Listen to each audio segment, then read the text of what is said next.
Chapter 5. Now, son of man, take a sharp sword and use it as a barber's razor to shave your head and your beard. Then take a set of scales and divide up the hair. When the days of your siege come to an end, burn a third of the hair inside the city. Take a third and strike it with a sword all around the city, and scatter a third to the wind, for I will pursue them with drawn sword. But take a few hairs and tuck them away in the folds of your garment. Again take a few of these and throw them into the fire and burn them up. A fire will spread from there to all Israel.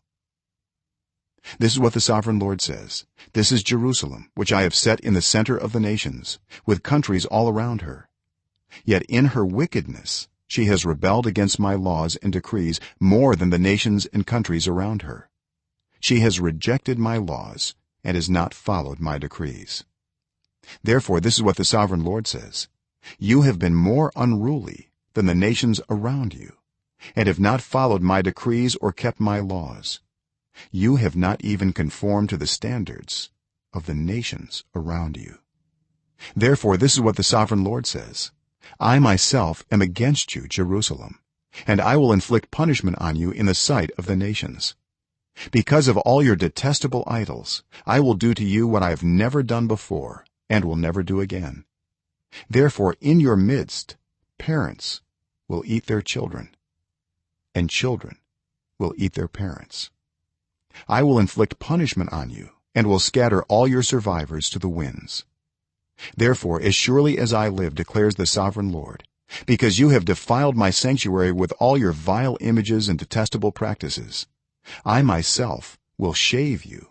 I will not look on you with pity or spare you. A third of your people will die of the plague or perish by famine inside you. A third will fall by the sword outside your walls, and a third I will scatter to the winds and pursue with drawn sword. Then my anger will cease and my wrath against them will subside, and I will be avenged. And when I have spent my wrath on them, they will know that I, the Lord, have spoken in my zeal. I will make you a ruin and a reproach among the nations around you, in the sight of all who pass by. You will be a reproach and a taunt, a warning and an object of horror to the nations around you, when I inflict punishment on you in anger and in wrath and with stinging rebuke.